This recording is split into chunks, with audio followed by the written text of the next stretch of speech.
Korintus 14 ayat 33. Sebab Allah tidak menghendaki kekacauan, tetapi damai sejahtera.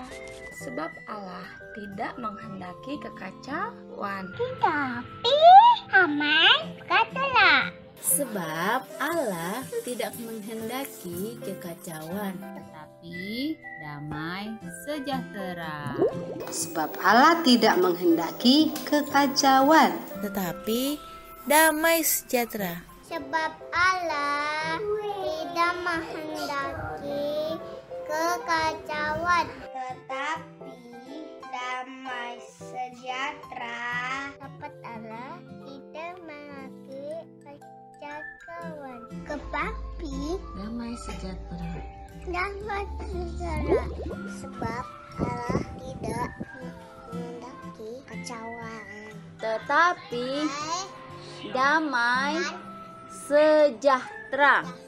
Sebab Allah tidak menghendaki kekacauan, tetapi damai sejahtera. Sebab Allah tidak menghendaki kekacauan, tetapi damai sejahtera. Sebab Allah tidak menghendaki kekacauan, tetapi damai sejahtera. Sebab Allah tidak menghendaki kekacauan, tetapi damai sejahtera. Sebab Allah tidak menghendaki kekacauan, tetapi damai sejahtera. Ya Allah tidak terjadi kekacauan, tetapi damai sejahtera. Sebab Allah tidak menghendaki kekacauan, tetapi damai sejahtera. Sebab Allah tidak kekacauan, tetapi damai sejahtera. Sebab Allah tidak menghendaki kekacauan, tetapi damai sejahtera. Sebab Allah tidak menghendaki kekacauan, tetapi damai sejahtera. Sebab Allah tidak menghendaki kekacauan, Tetapi damai sejahtera. Sebab Allah tidak menghendaki kekacauan, Tetapi damai sejahtera. sebab Allah tidak menghendaki kekacauan, tetapi damai sejahtera. Sebab Allah tidak menghendaki kekacauan, tetapi damai sejahtera. Sebab Allah tidak menghendaki kekacauan, tetapi damai sejahtera. sebab Allah tidak menghendaki kekacauan, Tetapi damai sejahtera. 1 Korintus 14 ayat 33. Sebab Allah tidak menghendaki kekacauan, tetapi damai sejahtera. Dah.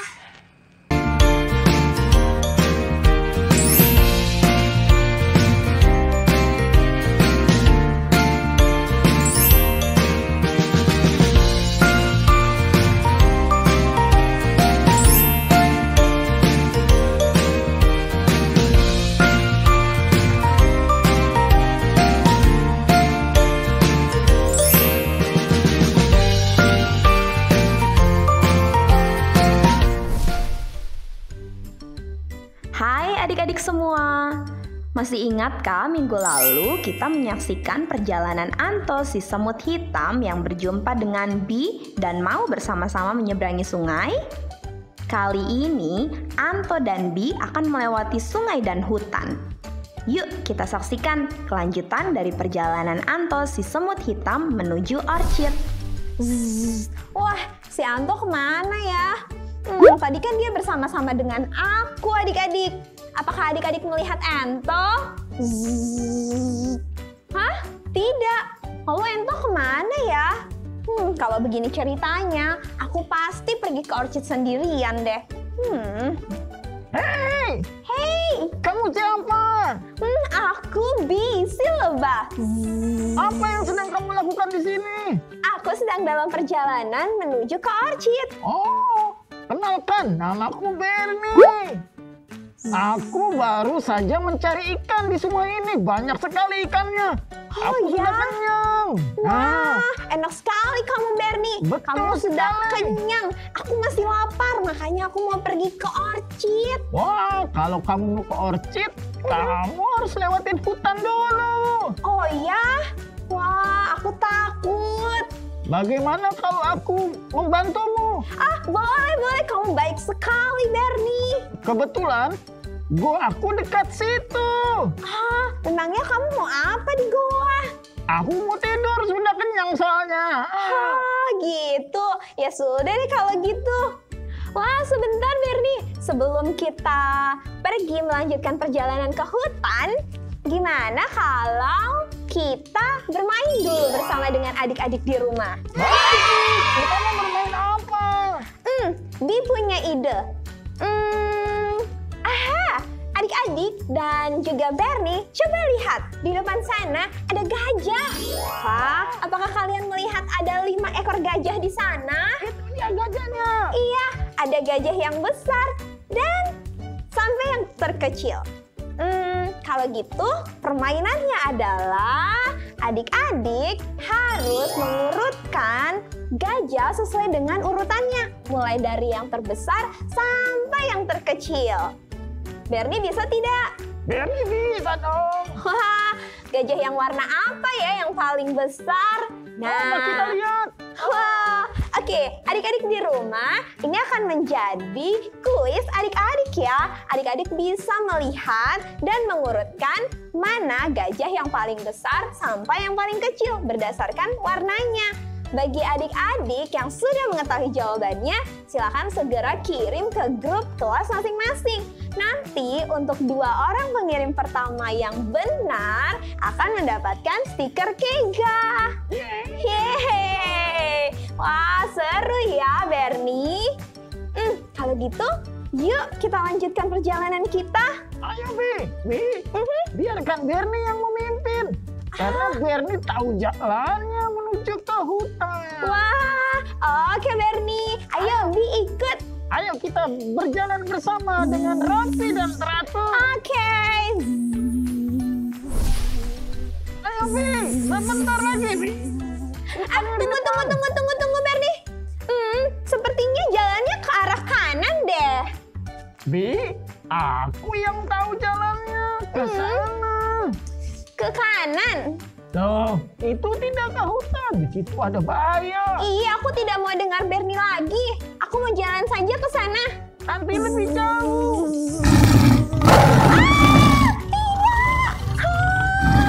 Aduh, kamu benar. Ada apa, Bi? Aduh, aku mendengar ada suara harimau di sana. Bukan betul.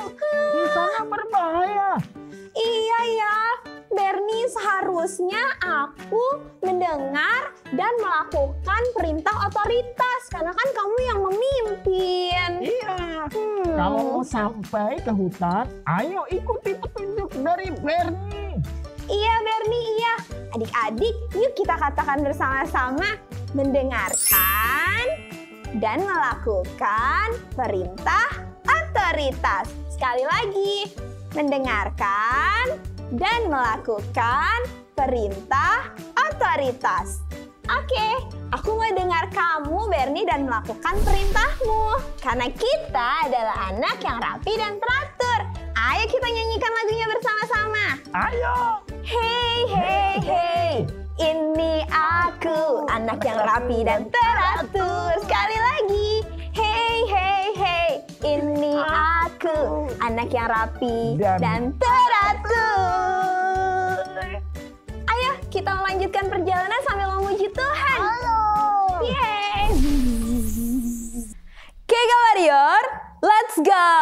Selamat pagi adik-adik semuanya. Selamat pagi Papa Mama. Wah, senang sekali ya. Kak Vero sangat bersuka cita bisa berjumpa kembali bersama adik-adik semuanya.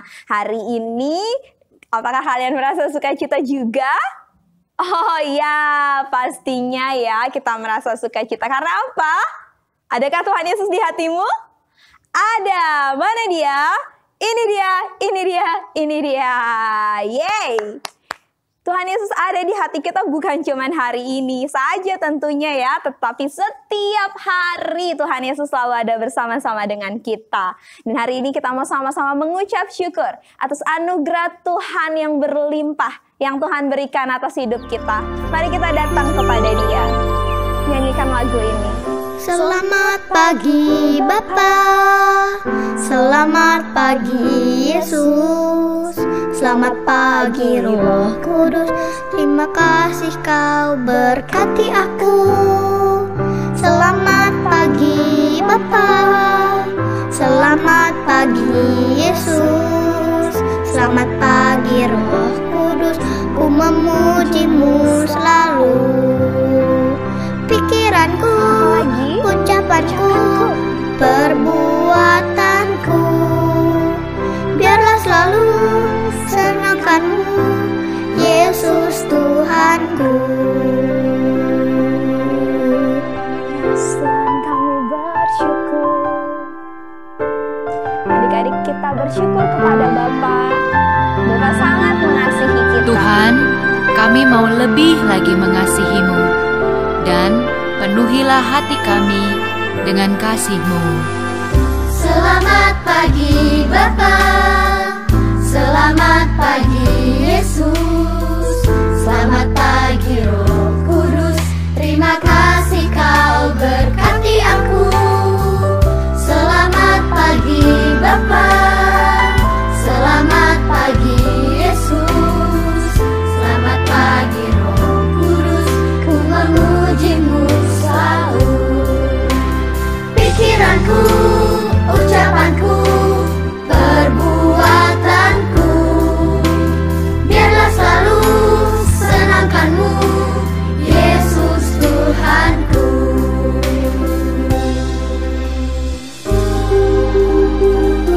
Kami mau hidup kami Tuhan boleh menyenangkan hati Tuhan. Kami mau hidup kami Tuhan selalu membuat Tuhan bersuka cita karena kami tahu bahwa Engkau Tuhan yang mengasihi kami dan kami berkenan Tuhan kepada Bapa. Kami bersyukur Tuhan Yesus. Mari adik-adik nyanyikan lagi lagu ini bersama-sama. Pikiranku, ucapanku, perbuatanku, biarlah selalu senangkan-Mu, Yesus Tuhanku. Pikiranku, ucapanku, perbuatanku, biarlah selalu senangkan-Mu, Yesus Tuhanku. Pikiranku, ucapanku, perbuatanku, biarlah selalu senangkan-Mu, Yesus Tuhanku.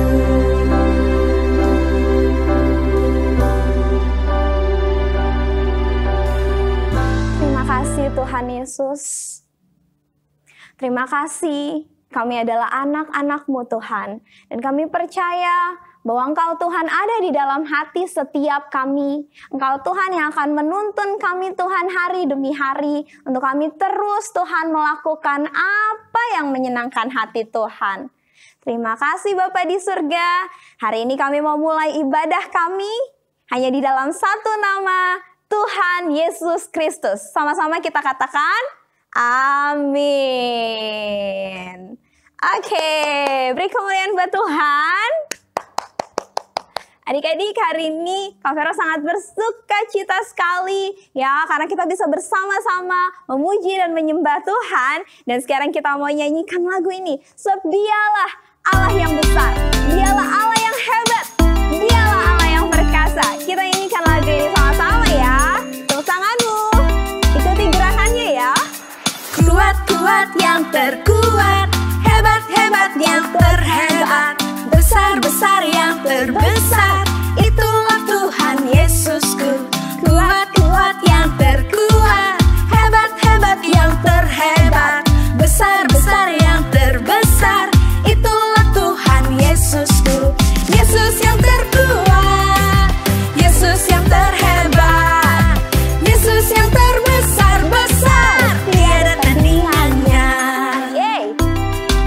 Sebab Dia Allah yang besar. Kita bersyukur kita punya Yesus. Sekali lagi. Kuat-kuat yang terkuat, hebat-hebat yang terhebat, besar-besar yang terbesar, itulah Tuhan Yesusku. Kuat-kuat yang terkuat, hebat-hebat yang terhebat, besar-besar yang terbesar, itulah Tuhan Yesusku. Yesus yang terkuat, Yesus yang terhebat, Yesus yang terbesar-besar, tiada tandingannya. Yesus yang terkuat, Yesus yang terhebat, Yesus yang terbesar-besar, tiada tandingannya.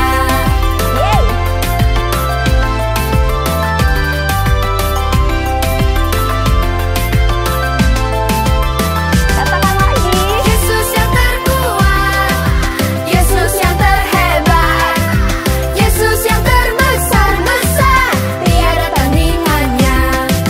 Yesus yang terkuat, Yesus yang terhebat, Yesus yang terbesar-besar, tiada tandingannya. Yesus yang terbesar-besar, tiada tandingannya. Yesus yang terbesar-besar, tiada tandingannya.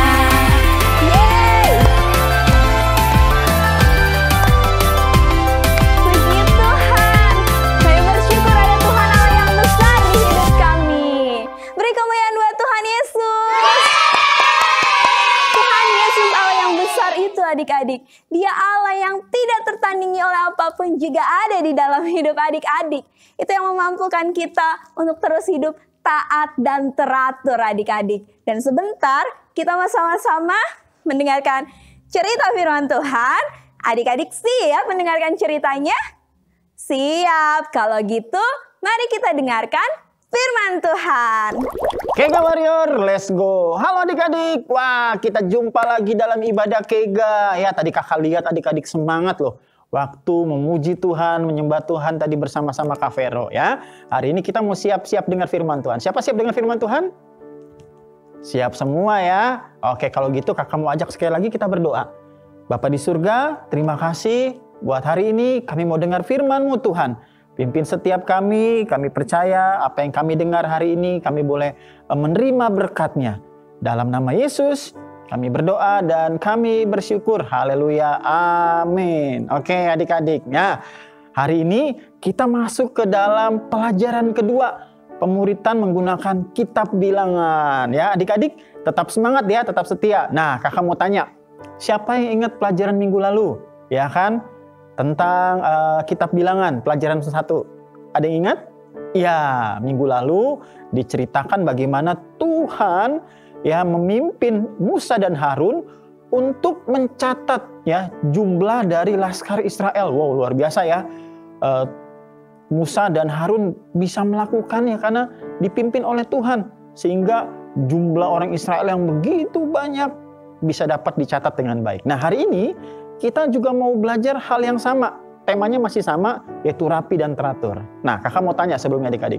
Siapa di sini adik-adik yang pernah berada di dalam suatu kerumunan orang banyak? Apa tuh kak? Misalkan ikut upacara bendera atau ada di tempat di mana banyak orang ramai. Ya, pasti pernah dong. Nah, adik-adik, hari ini kakak mau cerita. Ya kan? Orang Israel waktu pergi dari tanah Mesir menuju tanah perjanjian, di dalam perjalanannya tentunya mereka harus berkemah. Ya, bayangin loh, ada ribuan orang, ya kan, orang Israel pergi berangkat dan mereka ketika tiba waktunya untuk berkemah, tentunya ada begitu banyak orang dengan kemah-kemah yang tersebar di mana-mana. Nah, Tuhan kita itu rapi dan teratur. Ya, Allah kita mengatur dengan sedemikian rupa sehingga orang Israel perkemahannya boleh rapi, tertib, ya, sesuai dan tidak berantakan. Ya, seperti adik-adik ketahui bahwa Israel ada 12 suku. Ada yang masih hafal suku Israel apa aja? Ya, kakak sebut ya. Sisanya nanti adik-adik boleh tanya papa mama. Misalkan ada Ruben, ada suku Simeon, ada suku Lewi, ada suku Yehuda, Zebulon. Nah, sisanya adik-adik boleh tanya papa mama. Ada 12 suku. Nah, adik-adik, waktu orang Israel berkemah, ya kan, Tuhan atur sedemikian rupa. Ya, kakak jelasin adik-adik. Ya, Tuhan atur dibikin 3 suku dalam satu kelompok. Ya. Nah, Tuhan atur seperti apa? 3 suku Tuhan tempatkan di sebelah timur kemah suci. Ya, 3 suku di sebelah timur kemah suci. Kemudian 3 suku di sebelah barat kemah. Kemudian 3 suku lagi di utara dan 3 suku lagi di selatan. Jadi ada di barat, timur, utara, dan di selatan. Nah, suku Lewi Tuhan tempatkan khusus di tengah-tengah, dekat dengan bait suci. Karena suku Lewi memang bertugas untuk melayani orang Israel. Nah, adik-adik kalau dilihat, ya kan, nanti ada gambarnya, adik-adik bisa lihat gambarnya. Pola atau posisi kemah yang Tuhan tentukan untuk orang-orang Israel itu membentuk pola seperti salib, gambar seperti salib. 3 suku di utara, 3 suku di timur, 3 suku di barat, 3 suku di selatan. Jadi membentuk salib. Wow, luar biasa ya. Ini seperti menggambarkan bahwa nanti Kristus yang akan jadi pusat hidup orang Israel. Pusat hidup, dialah keselamatan bagi umat manusia. Nah, kemudian adik-adik, di setiap suku atau setiap kelompok 3 suku, masing-masing memiliki panji-panji. Apa tuh panji-panji? Panji-panji itu bendera, lambang. Nah, adik-adik suka lihat ya, kalau kita 17 Agustus, tentunya ada benderanya, bendera Indonesia. Nah, demikian juga dari setiap kelompok per 3 suku itu, Tuhan kasih mereka masing-masing punya panji-panji atau bendera. Tujuannya apakah dikasih bendera atau panji-panji? Nah, tadi seperti yang kakak ceritakan, bahwa jumlah orang Israel banyak sekali.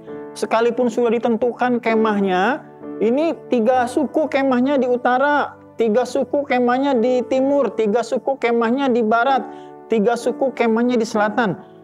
Nah, tetapi karena begitu banyaknya orang Israel, bisa saja mereka nanti bingung. Kemah saya di mana ya? Kesasar. Makanya Tuhan kasih panji-panji atau bendera. Jadi ketika misalkan orang-orang dari suku Zebulon, mereka lagi di tengah lagi dari kemah suci, kemudian mereka cari, kemah saya yang mana ya? Saya agak bingung. Ketika mereka melihat benderanya, oh itu benderanya, oh itu kemah saya di situ ya. Saya tinggal pergi ke arah bendera itu. Kemudian misalkan kalau orang Yehuda, ya kan, mereka bingung. Ketika mereka dari berpergian, mereka cari kemah saya di mana ya? Kemah saya, itu benderanya. Itu kemah saya tinggal ke bendera itu karena di situ adalah pertanda kemah dari suku saya ada di situ. Nah, adik-adik, luar biasa ya. Allah kita mengatur sedemikian rupa supaya orang-orang Israel tidak berantakan, tidak tercerai-berai, bingung cari lokasinya di mana. Ya kan, hebat ya. Dan bukan cuma itu, kakak ingatkan sekali lagi bahwa gambar yang Tuhan bentuk dari posisi kemah-kemah itu membentuk seperti salib. Wow, luar biasa. Allah kita, dia sangat cermat. Allah kita, Tuhan kita luar biasa.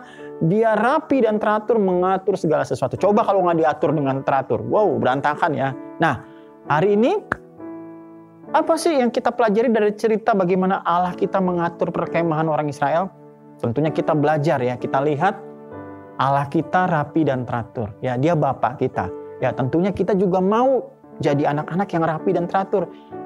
Contoh sederhananya apa? Nah, kalau misalkan lagi habis main-mainan di rumah, ya, mainannya jangan dibiarin berantakan, ya kan? Habis main dirapihin lagi, ya kan? Nanti kalau nggak dirapin lupa, aku taruh Hot Wheel-ku di mana ya? Padahal yang main adik-adik, cuman adik-adik karena nggak beresin lupa Hot Wheel-nya ada di bawah kolong tempat tidur misalkan ya. Kita mau belajar untuk rapi dan teratur. Kemudian apa lagi selain mainan? Ayo. Oke, duduk ya waktu belajar di sekolah ya. Guru menerangkan pelajaran, adik-adik juga tertib ya, rapi dan teratur. Jangan temannya dijitak atau sembunyiin pensilnya, jangan ya. Apalagi ya kan, nah ini juga berpakaian yang rapi dan teratur. Maksudnya apa Kak? Bukan berpakaian harus mahal ya, yang bagus-bagus, bukan. Maksudnya rapi dan teratur itu berpakaian yang sesuai ya. Jangan pakai baju tidur ke mall. Jangan ya. Kemudian pakai baju sekolah yang rapi ya. Kalau memang dari peraturan sekolah harus dimasukin ya. Jangan pakai pakaian seenaknya saja. Nah, ada banyak hal adik-adik, kita mau belajar rapi dan teratur ya. Kita mau belajar dari Allah kita. Kenapa? Karena Allah kita rapi dan teratur. Allah kita adalah Bapak kita dan kita adalah anak-anaknya. Bisa nggak kita rapi dan teratur? Ayo kakak mau tanya. Bisa, kita bisa rapi dan teratur. Kenapa? Karena kita punya Roh Kudus yang menolong kita, yang memampukan kita untuk juga bisa hidup rapi dan teratur. Nah, sekarang siapa di sini yang mau hidupnya rapi dan teratur? Oh, mau semua, Kasteni lihat, mau semua ya. Dimulai dari hal kecil ya, membereskan mainan, membereskan tempat tidur, buku sekolah ya, apa yang menjadi tanggung jawab adik-adik, buku pelajaran, barang-barang adik-adik. Ayo, kita mau rapi, teratur ya, seperti Allah kita rapi dan teratur. Oke? Hari ini kakak mau ajak setiap kita untuk berdoa ya, adik-adik yang mau rapi dan teratur. Adik-adik boleh taruh tangan di dada. Kakak mau berdoa buat adik-adik. Yuk. Bapa di surga, terima kasih buat firman hari ini. Kami dengar firman-Mu Tuhan, bagaimana Allah kami rapi dan teratur dalam mengatur segala sesuatu. Kami belajar dari cerita bagaimana Tuhan mengatur posisi setiap kemah-kemah dari suku Israel. Engkau mengaturnya sedemikian rupa supaya orang Israel mudah menemukan di mana kemah mereka. Dan hari ini juga kami sebagai anak-anak Allah, kami juga mau Tuhan punya sikap rapi dan teratur. Dimulai dari hal yang paling kecil, yaitu barang-barang kami pribadi. Dari mainan kami, dari buku-buku pelajaran kami, atau apapun juga yang dipercayakan kepada kami rapi dan teratur. Menyusunnya, mengaturnya dengan benar. Supaya Tuhan, apa yang kami kerjakan Tuhan itu tidak menimbulkan kekacauan. Kami lupa taruh di mana barangnya. Terima kasih Bapa di surga buat firman-Mu hari ini. Kami percaya kami bisa hidup rapi dan teratur karena kami punya Roh Kudus yang menolong kami. Dalam nama Tuhan Yesus, kami berdoa dan kami bersyukur. Haleluya. Amin. Oke adik-adik ya, rapi dan teratur ya. Kita mau hidup jadi anak-anak yang rapi dan teratur. Nah, hari ini kita mau sama-sama dengar ayat hafalan kita buat minggu ini. Ada yang tahu ayat hafalan kita? Ya, dalam 1 Korintus 14 ayat 33. Sekali lagi ya, adik-adik boleh ambil Alkitabnya. 1 Korintus 14 ayat 33, sebab Allah tidak menghendaki kekacauan tetapi damai sejahtera. Sekali lagi, 1 Korintus 14 ayat 33, sebab Allah tidak menghendaki kekacauan tetapi damai sejahtera. Oke? Hafalkan ya adik-adik, nanti kirim videonya di grup WhatsApp kelas masing-masing ya. Ditunggu setiap hari Jumat untuk nanti sama-sama diedit oleh tim editing dari Kega untuk boleh tampil dalam ibadah Kega YouTube-nya. Oke? Oke, sekian buat hari ini. Adik-adik, kita jumpa lagi dalam minggu depan. Pelajaran ketiga, kurikulum kitab bilangan. Ada banyak cerita-cerita menarik yang seru yang kita mau dengar sama-sama dan kita mau alamin kebenarannya. Yuk adik-adik, kita mau datang sama Tuhan. Kita mau akhiri ibadah kita. Bapa di surga, terima kasih buat ibadah kami hari ini. Kami bersyukur Tuhan untuk firman-Mu yang kami dengar hari ini. Kami percaya bahwa firman-Mu itu Tuhan menjadi pelita bagi hidup kami. Menjadi terang bagi hidup kami Tuhan, untuk kami boleh berjalan di dalam jalan-jalan-Mu. Terima kasih Tuhan, kami mau akhiri ibadah kami dan kami mau tutup dalam doa seperti juga doa yang Tuhan Yesus ajarkan kepada murid-muridnya. Bapa kami yang di surga, dikuduskanlah nama-Mu, datanglah kerajaan-Mu, jadilah kehendak-Mu di bumi seperti di surga. Berikanlah kami pada hari ini makanan kami yang secukupnya, dan ampunilah kami akan segala kesalahan kami, seperti kami juga mengampuni orang yang bersalah kepada kami. Dan janganlah bawa kami ke dalam pencobaan, tetapi lepaskanlah kami daripada yang jahat, karena Engkau yang punya kerajaan dan kuasa dan kemuliaan sampai selama-lamanya. Amin. Oke, kita ketemu lagi minggu depan. Dah.